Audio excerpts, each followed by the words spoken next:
নাটোরের চলনবিল অঞ্চলে শুরু হয়েছে চলতি মৌসুমের ক্ষীরা তোলা। কৃষিপ্রধান এই জনপদে মাঠে মাঠে এখন ব্যস্ত সময় পার করছেন কৃষকরা। নাটোর জেলার সিংড়া উপজেলার বিয়াস, আয়েশ, ঠেঙ্গাপাকুড়িয়া, গাড়াবাড়ি, পারিল ও বড়গ্রাম সহ বিভিন্ন এলাকার মাঠে এবার প্রায় ১৬৫ হেক্টর জমিতে ক্ষীরার আবাদ হয়েছে। কৃষকদের সঙ্গে কথা বলে জানা গেছে, এবছর আবহাওয়া কিছুটা প্রতিকূল থাকায় ফলন আশানুরূপ হয়নি। তবে বাজারে ক্ষীরার ন্যায্য দাম পাওয়ায় খুশি তারা। অনেকেই বলছেন, ফলন কম হলেও ভালো দামের কারণে খরচ উঠে লাভের মুখ দেখছেন তারা।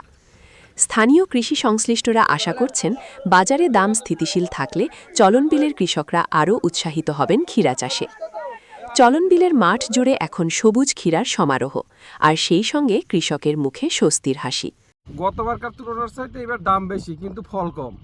গতবার বিক্রি হচ্ছে 15 টাকা 20 টাকা কেজি, এবার বিক্রি হচ্ছে 50-60 টাকা কেজি, কিন্তু তুলনামূল্যে ফল কম আমাদের। এখন কি কারণে আমরা ওষুধপাতি, সার, কীটনাশক সবই ঠিক মতন দিচ্ছি, কিন্তু ফল নাই। আল্লাহর দানি রে, গাছ যেহেতু ভালো আছে, ফল একদিন দিবি এই আশায় আমরা তো এখনো পরিশ্রম করছি। দেখা যাক আল্লাহ কি করে।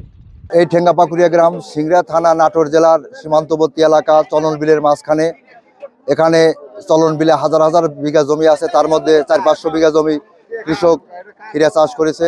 ক্ষীরা চাষে এবারে ফলন কম, কিন্তু দাম বেশি থাকায় কৃষক স্বতঃস্ফূর্তভাবে আনন্দের সহিত ক্ষীরা বিক্রয় করছে।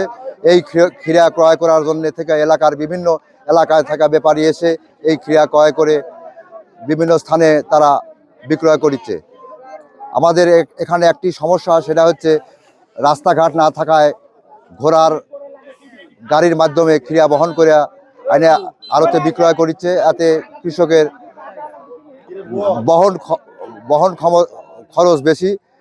এখানে বাংলাদেশ সরকার যদি আমাদের একটা ডুবা রাস্তা করে দিত এবং ভদ্রাবতী নদীতে যদি একটা ব্রিজ করতো, তাহলে কৃষক স্বল্প মূল্যে ক্ষীরা বহন করে আড়তে বিক্রয় করতে পারত।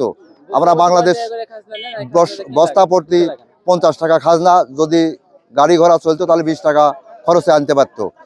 আমরা বাংলাদেশ সরকারের কাছ থেকে এই রাস্তার জন্য সার্বিক সহযোগিতা কামনা করছি।